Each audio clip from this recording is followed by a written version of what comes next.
नमस्कार दोस्तों, स्वागत है हमारे चैनल स्टडी थेरेपी पर। आज हम लोग डिस्कस करने जा रहे हैं 3 अगस्त 2025 की करंट अफेयर्स। आज की करंट अफेयर्स बहुत ज़्यादा इंपॉर्टेंट है। एक्चुअली आज जितने भी हम लोग आर्टिकल्स डिस्कस करने वाले हैं सारे इंपॉर्टेंट है, तो इसलिए थोड़ा टाइम लग सकता है, बट आप लोग इत्मीनान से देखिएगा और इसको समझने की कोशिश कीजिएगा। अगर कुछ भी डाउट हो तो आप मुझे करंट अफेयर्स में पूछ सकते हैं, और इसकी जो PDF है वो मैं टेलीग्राम के मतलब चैनल में अपलोड कर देता हूँ ये करंट अफेयर्स, तो वहाँ पर जाकर आप बिल्कुल इसको डाउनलोड ज़रूर कीजिएगा। अब चलिए हम लोग देखते हैं। सबसे पहला कि विश्व स्वास्थ्य संगठन WHO ने नवीनतम आंकड़ों के अनुसार 1 अरब से अधिक लोग मानसिक स्वास्थ्य विकारों से ग्रसित हैं। तो इन्होंने वर्ल्ड मेंटल हेल्थ टुडे और मेंटल हेल्थ एटलस 2024 ये 2 रिपोर्ट निकाला है। उनके रिपोर्ट में ये कहा है कि मानसिक स्वास्थ्य समस्याओं के प्रभाव को उन्होंने बताया है कि 1 अरब से भी अधिक लोग इससे प्रभावित हैं और अर्थव्यवस्था पर इसका बड़ा बोझ पड़ रहा है।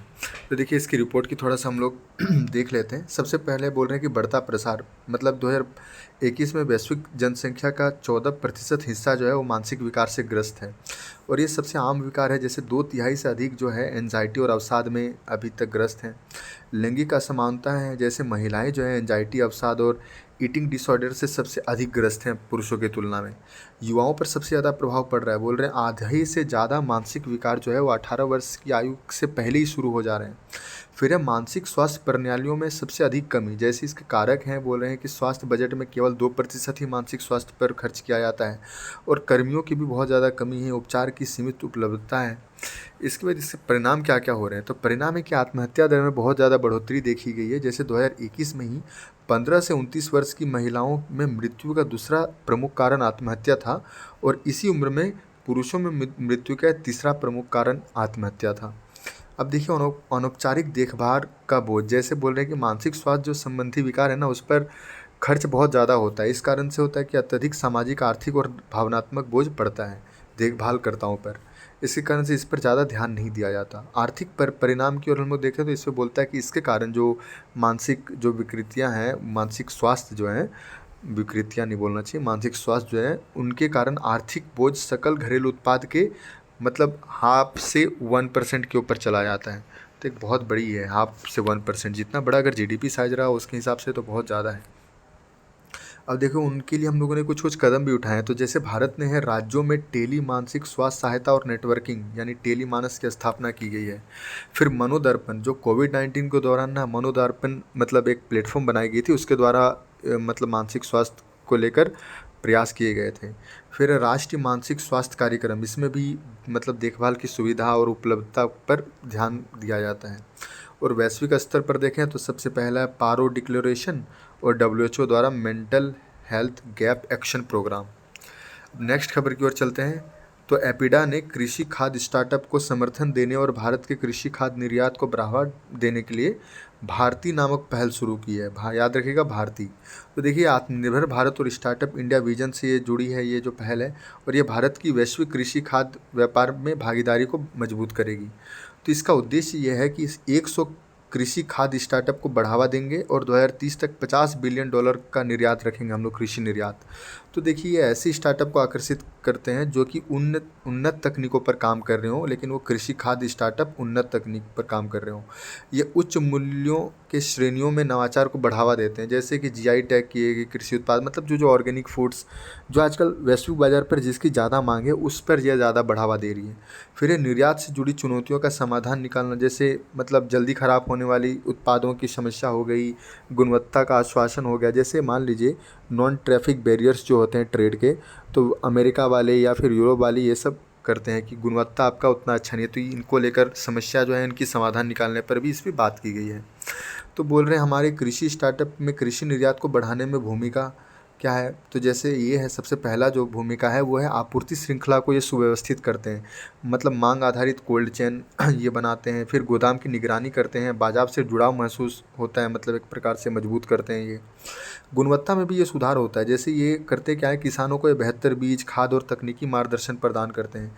प्रोसेसिंग और ट्रेसिबिलिटी, उत्पाद की ट्रैकिंग, इसके कारण से होता है वो सड़ता गलता नहीं है और सही जगह पर सही टाइम पर वो पहुंचता है। एक प्रकार से ये ट्रैकिंग के माध्यम से ही आधुनिकीकरण इसका किया जा रहा है। नेक्स्ट है तकनीकी का इस्तेमाल, जैसे बिग डेटा हो गया, इंटरनेट ऑफ थिंग्स हो गया। इसके क्या होता है, परिशुद्ध कृषि और कीटनाशक में सहायता करते हैं और मौसम का पूर्वानुमान भी लगाया जा सकता है इससे आसानी से। फिर बाजार से जुड़ाव, वही जो मैंने आपको बताया अभी। इससे होगा क्या, कृषि स्टार्टअप जो है भारत की खेती को जीविका आधारित खेती से मुनाफा कमाने वाला उद्यम में बदल देगी। तो इसी मेंस में आप लिख सकते हैं इसको। नेक्स्ट है भारत का पहला 32 bit processor Vikram 3201 Semicon India 2025 में प्रधानमंत्री के समक्ष पेश किया गया। तो देखिए भाई, ये जो सेमीकंडक्टर इंडस्ट्री है, ये 2030 तक 1 ट्रिलियन अमेरिकी डॉलर तक पहुंचने का अनुमान है। और सेमिकॉन इंडिया 2025 का जो आयोजन है इंडिया सेमीकंडक्टर मिशन और सेमी के द्वारा संयुक्त रूप से किया जाता है। अब थोड़ा देख लेते हैं विक्रम 3201 प्रोसेसर के बारे में। तो ये 16 बिट विक्रम 1601 प्रोसेसर का एक उन्नत संस्करण है। इसे make in India 32 micro processor मतलब अच्छे से बनाया गया, मेक इन इंडिया के तहत ही बनाया गया 32 बिट का। और ये प्रक्षेपण यानों की कठोर पर्यावरणीय परिस्थितियों के अनुकूल बनाया गया है। मतलब ये जो है ना, ये मोबाइल वोबाइल में लगाने के लिए प्रोसेसर नहीं है, बल्कि ये प्रक्षेपण यानों जैसे सैटेलाइट सब होते हैं ना, उनके लिए है। और स्पेशली इनके लिए मतलब ये मतलब पर्यावरणीय परिस्थितियों के अनुकूल बनाया है। मतलब ये गर्मी को बहुत ज़्यादा झेल सकती है और ठंडियों को भी, क्योंकि मतलब अंतरिक्ष में ऐसा माहौल बनता है ना, कभी गर्मी होगा कभी बहुत ज़्यादा ठंडी से, तो उसको लेकर ही कहा गया है। फिर इसरो के विक्रम साराभाई अंतरिक्ष केंद्र ने चंडीगढ़ स्थित सेमीकंडक्टर लेबोरेटरी के सहयोग से इसका मतलब डिज़ाइन किया है।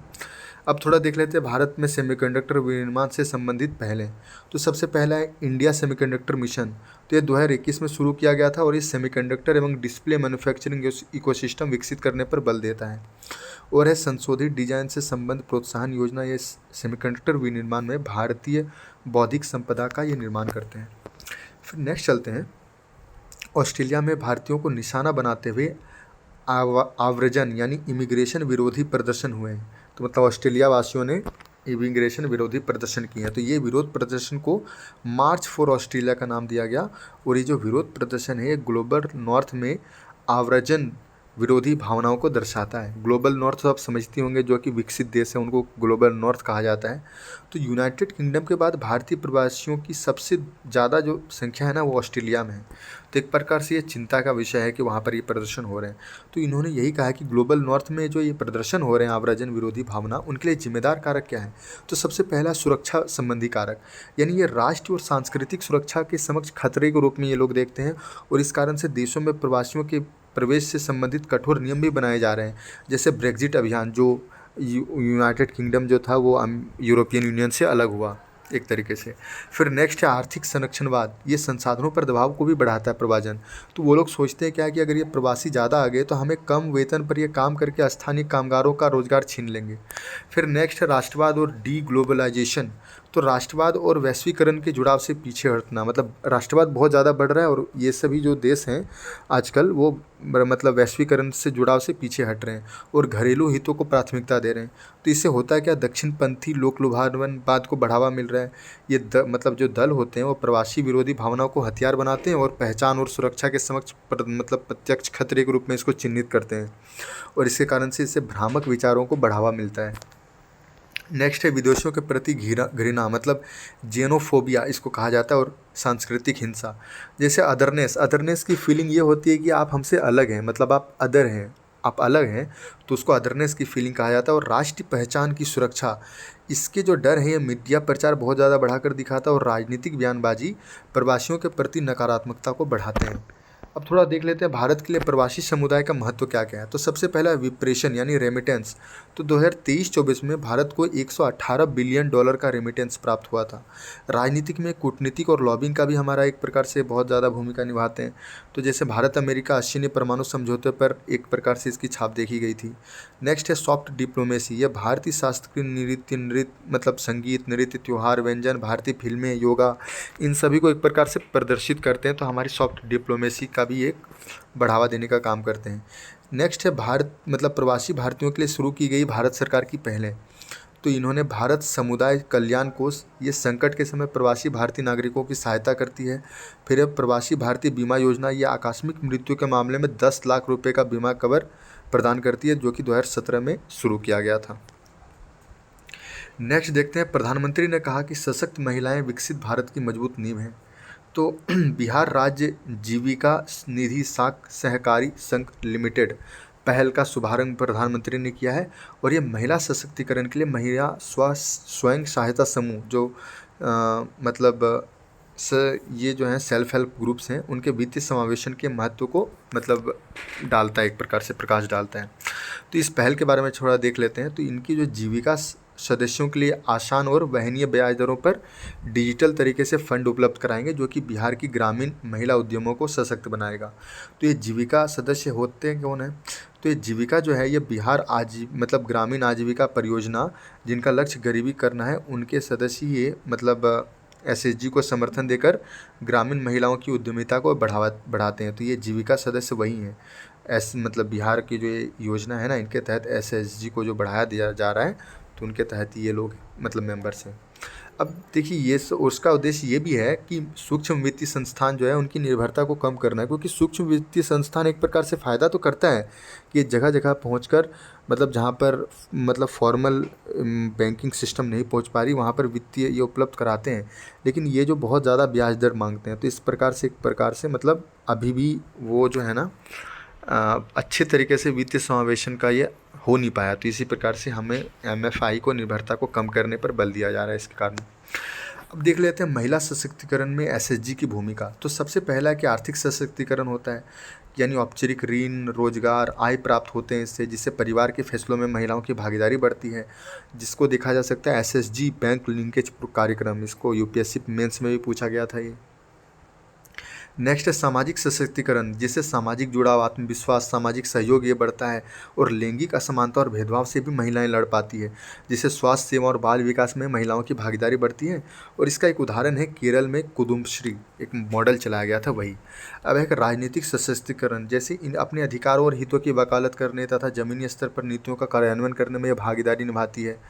अब इसके समक्ष चुनौतियां भी है, जैसे सीमित वित्तीय संसाधन के कारण उद्यमों का विस्तार जो है मुश्किल हो रहा है। फिर प्रमुख समूहों का एकाधिकार जो है ना, वो मतलब दूसरों को आने से रोकती है इसमें। फिर पिछड़ा दृष्टिकोण, मतलब समाज का पिछड़ा दृष्टिकोण, तो अपने घर की महिलाओं को इसमें भाग लेने से भी रोकती है, मतलब पितृवादी जो समाज है वो। तो देखिए भारत में कुछ कुछ पहले हैं। सबसे पहला है दीनदयाल अंत्योदय योजना, राष्ट्रीय ग्रामीण आजीविका मिशन और लखपति दीदी पहल। तो ये 3 करोड़ लखपति दीदियों मतलब वो सभी इसमें शामिल हो गए एसएचजी सदस्य, जिनकी वार्षिक पारिवारिक आय 1 लाख रुपये या उससे अधिक है, उनको ये सक्षम बनाएगी। फिर है महिला उद्यमिता पोर्टल, और एक है स्टार्टअप इंडिया और मुद्रा योजना, महिला उद्यमी योजना। फिर है संचार शक्ति पहल। तो ये सभी जो है ना एसएचजी को मजबूत बनाने हेतु मतलब लाई गई है। नेक्स्ट खबर है, सरकार ने एथनॉल आपूर्ति वर्ष 2025-26 के दौरान गन्ने के रस और शीरे से एथनॉल उत्पादन की मंजूरी दी है। लेकिन ये एथनॉल उत्पादन जो चीनी का उपयोग करने के फैसले की जो है ना समय समय पर समीक्षा भी की जाएगी। तो ध्यान रखिएगा, राष्ट्रीय जैव ईंधन नीति 2018 में एथनॉल उत्पादन के लिए कच्चे माल की एक विस्तृत सूची दी गई थी। और राष्ट्रीय जैव ईंधन नीति 2018 में गन्ने का रस, चुकंदर, मीठा ज्वार, मक्का, कसावा, क्षतिग्रस्त खाद्यान्न यानी गेहूं और टूटा चावल जो है, और मानव उपभोग के लिए अनुपयुक्त सड़े हुए आलू इसमें शामिल किए गए थे। अब थोड़ा देख लेते हैं जैव ईंधन के बारे में। तो जैव ईंधन जो है ना, वो ऐसे ईंधन है जो कि तरल या गैस हैं, और ये मुख्य रूप से बायोमास यानी नवीकरणीय संसाधन से तैयार होते हैं। और ये डीजल, पेट्रोल या अन्य जीवाश्म ईंधन की जगह या उनके साथ मिश्रण करके मतलब यूज किया जा सकता है। ये एथेनॉल, कंप्रेस्ड बायोमास इसके उदाहरण हैं। अब थोड़ा देख लेते हैं, इसमें मतलब ये भी चलाया जा रहा है कि एथेनॉल मिश्रित पेट्रोल कार्यक्रम भी चलाया जा रहा है, जिसके तहत 20% जो एथेनॉल मिश्रण का है ना पेट्रोल के साथ, वो लक्ष्य पूरा कर चुके हैं भारत सरकार में। अब इसके लाभ क्या क्या होते हैं? तो सबसे पहला लाभ जो है पर्यावरण, यानी 1 करोड़ लीटर E10 अगर होगा ना, उससे लगभग 20,000 टन कार्बन डाइऑक्साइड उत्सर्जन की बचत होती है। फिर भारत के आयात में भी कमी, इससे होता क्या, 10 वर्षों में भारत सरकार ने 1.1 लाख करोड़ रुपए से अधिक विदेशी मुद्रा की बचत की है। अब देखते हैं जो कि प्रीलिम्स के लिए बहुत इंपॉर्टेंट है कि जैव ईंधन की पीढ़ियाँ क्या क्या हैं। तो प्रथम पीढ़ियाँ में खाद फीड स्टॉक, मतलब खाद, ग्रेप, रेपसीड और सोयाबीन और पाम ऑयल को बढ़ावा दिया जाता है, जो कि पारंपरिक मतलब चीज़ें हैं। इसमें होता है क्या, लागत कुशल होती है, सरल प्रक्रिया होती है, मतलब जो सबसे सिंपल चीज़ें हैं। दूसरी पीढ़ी में होता है क्या, लिग्नोसोलुसिस, बायोमास और अपशिष्ट, जैसे उसमें खाना पकाने, तलने वाले का अपशिष्ट, जेफेट्रोकर्सस ये सभी को मतलब इसमें बढ़ावा दिया जाता है। ये चक्रीय अर्थव्यवस्था मतलब अपशिष्ट का ये उपयोग करते हैं, इसीलिए इसको थोड़ा सा अब ज़्यादा बढ़ावा दिया है। भारत में भी इसकी ही ज़्यादा अभी मतलब चर्चा दी जा रही है, और भारत की जो जितनी भी पहले है ना, वो दूसरों को ज़्यादा सपोर्ट कर रही है, दूसरी पीढ़ी को। तीसरी पीढ़ी में है सूक्ष्म शैवाल और रास मतलब साइनोबैक्टीरिया बायोमास। ये CO2 का सीधा अधिग्रहण करेगी, अभिग्रहण। जैसे आप इसमें बोल रहे हैं सूक्ष्म शैवाल और साइनोबैक्टीरिया, तो ये सभी करेगी क्या, ये मतलब कार्बन डाइऑक्साइड को लेकर ऑक्सीजन उत्सर्जित करेगी, और हम लोग उसके बैक्टीरिया या फिर जो शैवाल है उसको लेकर हम लोग एक प्रकार से ये भी बना सकेंगे, बायोमास भी बना सकेंगे। तो ये दो दो प्रकार से फ़ायदा करेगी। जो चौथी पीढ़ी और जो सबसे आधुनिक पीढ़ी है, वो है आनुवांशिक रूप से इंजीनियर्ड सूक्ष्मजीव। जैसे यहाँ पे उदाहरण भी दिया गया है, एचेरिशिया कोलार्ड और सैकरोमाइसेसिस सेरेविसी। तो ये सभी जो है ना, ये मतलब इसमें चौथी पीढ़ी में आते हैं। और इससे होगा क्या, उच्च पैदावार की क्षमता बढ़ेगी, क्योंकि आनुवांशिक रूप से हम लोग अच्छे से उत्पादन मतलब कर सकेंगे कि हमें किस किस्म की चाहिए। और इसका होगा CO2 का सीधा उपयोग, मतलब ये CO2 का एक प्रकार से वो भी है, इसका अवशोषण करेंगे तो वो भी फ़ायदा है। अब इसमें नेक्स्ट चलते हैं हम लोग, जो प्रीलिम्स वन लाइनर है। उन्होंने ये कहा है कि विश्व स्वास्थ्य संगठन सुरक्षा उपायों पर समिति, इस पर चर्चा की गई है। तो भारत ने तांबा और कुछ अन्य उत्पादों पर अमेरिका द्वारा लगाए गए 50% टैरिफ के खिलाफ विश्व व्यापार संगठन में शिकायत दर्ज की है। और भारत के अनुसार अमेरिका का यह कदम सुरक्षात्मक उपाय है और WHO के नियमों के तहत इसकी अधिसूचना जारी नहीं की गई है। तो हम लोग देख लेते हैं विश्व व्यापार संगठन सुरक्षा उपायों पर समिति के बारे में थोड़ा। तो यह समिति विश्व व्यापार संगठन के सदस्यों को सुरक्षात्मक उपायों से संबंधित समझौतों के संचालन से जुड़े किसी भी मामले पर चर्चा करने का अवसर प्रदान करती है। और इसकी कार्य यह है कि ये समझौते के क्रियान्वयन की निगरानी भी करती है, और ये रिपोर्ट जो है ना, ये वस्तु व्यापार परिषद को सब प्रस्तुत करती है। और सदस्य देश के अनुरोध पर यह समिति प्रक्रिया संबंधी अनुपालन का आंकलन भी करती है, जो कि भारत सरकार द्वारा भी किया गया है। नेक्स्ट चलते हैं आप्रवास और विदेशी विषयक उन्मुक्ति आदेश 2025। तो ये गृह मंत्रालय ने आप्रवास और विदेशी विषयक अधिसूचना 2025 के तहत आप्रवास और विदेशी विषयक आदेश 2025 को अधिसूचित किया है। अब इसके आदेश के प्रावधान थोड़ा देख लेते हैं। तो पासपोर्ट और वीज़ा से किसको उन्मुक्त किया जा सकेगा, मतलब उनसे नहीं मांगा जा सकेगा। तो सबसे पहला है ड्यूटी पर तैनात भारतीय सशस्त्र बल, नेपाली, भारतीय और भूटानी नागरिकों से, वैध पंजीकरण और विशेष परमिट वाले तिब्बतियों से, अफगानिस्तान, बांग्लादेशी, पाकिस्तानियों से, 31 दिसंबर 2024 से पहले जो भारत में आए उनके निर्धारित धार्मिक अल्पसंख्यकों से नहीं मांगी जा सकेगी। फिर पंजीकृत मतलब श्रीलंकाई तमिल नागरिक जिन्होंने 9 जनवरी 2025 तक भारत में शरण ले ली हो, उनसे नहीं मांगी जाएगी। और वीज़ा संबंधी जो पहले से चली आ रही है कुछ कानून है, उनमें अगर थोड़ा देख लेते तो राजनयिक और आधिकारिक पासपोर्ट रखने वाले विदेशियों से नहीं मांगी जाएगी। वीज़ा ऑन अराइवल वाले पात्र विदेशियों और नौसेना के युद्धपोत पर आने वाले कुछ विदेशी सैन्य कर्मियों से नहीं मांगी जाती है। अब नेक्स्ट देखते हैं परिहार। तो सुप्रीम कोर्ट ने ये कहा है कि आजीवन कारावास की सज़ा पाए व्यक्तियों को परिहार का संवैधानिक और वैधानिक अधिकार प्राप्त है। तो परिहार है क्या, तो ये सज़ा के मतलब स्वरूप में परिवर्तन किए बिना उसकी सज़ा की अवधि को कम करना। मतलब आजीवन कारावास है, उसकी सज़ा की अवधि को हम लोग कर देंगे 15 वर्ष या फिर 7 वर्ष। तो वो अब देखिए, अनुच्छेद 72 में भारतीय संविधान राष्ट्रपति को किसी व्यक्ति को क्षमा, उसका प्रविलंबन, विराम, परिहार या फिर दंड को निलंबित या लघुकरण करने की शक्ति प्रदान करती है, लेकिन ये केंद्र के कानून को कर सकती है। वहीं 161 में कहा गया है कि राज्यपाल को भी ये सारी शक्तियाँ प्राप्त है, लेकिन वो राज्य की कार्यपालिका शक्ति के दायरे के अंतर्गत जो कानून है उनके अंतर्गत ये शक्तियाँ प्राप्त है। और BNSS की धारा 477 के अंतर्गत भी है, लेकिन ये सिर्फ केंद्र सरकार के कानूनों के तहत है। अब देखिए नेक्स्ट चलते हैं नारियल विकास बोर्ड। तो ये जो नारियल विकास बोर्ड है, ये केंद्रीय कृषि और किसान कल्याण मंत्रालय के तहत स्थापित एक सांविधिक संस्था है। 1981 में इसको स्थापित की गई थी। कोच्चि में इसका मुख्यालय है और क्षेत्रीय कार्यालय है बेंगलुरु, चेन्नई, गुवाहाटी और पटना में। नेक्स्ट हम लोग चलते हैं पावर ऑफ साइबेरिया 2 पाइपलाइन। तो ये चीन और रूस द्वारा अभी power of Siberia 2 gas pipeline के निर्माण के लिए कानूनी रूप से बाध्यकारी समझौते पर हस्ताक्षर कर लिया गया है। ये रूस के पश्चिमी साइबेरिया में स्थित गैस भंडार को पूर्वी मंगोलिया से होते हुए उत्तरी चीन तक पहुंचाएगी। पहले इसको अल्ताई पाइपलाइन के नाम से जाना जाता था। नेक्स्ट खबर है यूनटैड अनकाड इसको बोला था, हाँ सॉरी, अनकाड यानी UNCTAD, United nation conference on trade and development. तो उनके द्वारा ग्लोबल ट्रेड अपडेट जारी किया गया है। तो ये व्यापार नीति से संबंधित अनिश्चितताओं को बोल रहे हैं कि वैश्विक व्यापार से विकास से भी बड़ी बाधा है। तो जो अभी अनिश्चितता आ रही है व्यापार नीति से संबंधित, उस पर इन्होंने ये कहा है कि ये टैरिफ की तुलना में भी अधिक बाधक है। नीतिगत अनिश्चितता के कारण लागत बढ़ जाती है देशों की। ये अल्प विकसित और लघु कंपनियों को बहुत अधिक ये खतरा प्रदान करेगी। और सरकारी नीतिगत अनिश्चितता का उपयोग लाभ कमाने की मंशा के साथ साथ रणनीतिक साधन के रूप में भी किया जा रहा है। इसके बाद है सोलो पैराडॉक्स। ये बहुत इंटरेस्टिंग है। एक्चुअली नोबेल पुरस्कार विजेता रॉबर्ट सोलो ने इनको रखा है और उसी के नाम से पहचान में आ रहा होगा आपको, सोलो पैराडॉक्स कहा गया है। ये 1997 में ये धारणा दी थी। उन्होंने ये कहा था कि इस कंप्यूटर जैसी अत्याधुनिक तकनीक के कारण व्यापक उपयोग के बावजूद ये उत्पादकता में अपेक्षित वृद्धि नहीं कर रही है। तो इन्होंने कंप्यूटर में कहा था कि आप कंप्यूटर को भले ही कितना उपयोग कर लें, लेकिन ये आपकी जो उत्पादकता है ना, उनमें वृद्धि नहीं करेगी। लेकिन ये 1990 के दशक में मतलब मूल पैराडॉक्स का जो ये था ना, इन्होंने जो दिया था उनका समाधान हो गया, क्योंकि जब बैंकिंग और रिटेल जैसे उद्योगों में सूचना प्रौद्योगिकी और प्रक्रिया में रीडिजाइनिंग की उत्पादकता में ये कंप्यूटर ने वृद्धि प्रदान की, तो इनका जो मेन मतलब पैराडॉक्स था वो समाप्त कर दिया गया। लेकिन अभी आर्टिफिशियल इंटेलिजेंस में ही वही पैराडॉक्स का मतलब यूज किया जा रहा है कि आर्टिफिशियल इंटेलिजेंस को अपनाने के बाद भी जो कई संगठन है ना, उनकी अपनी मूल्य में अपेक्षित वृद्धि अभी तक दर्ज नहीं हो पाई है।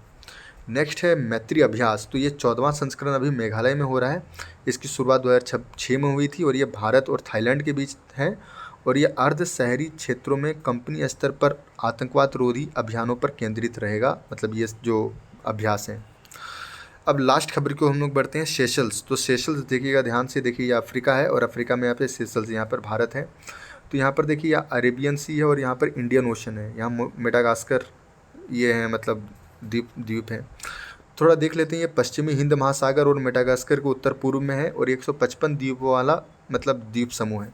ये सबसे छोटा अफ्रीकी देश है और इसकी विशेषता यही है कि ये मस्करेन तो ये मस्करेन नामक समुद्री सबमरीन पठार के ऊपर स्थित है, मतलब पूरा द्वीप।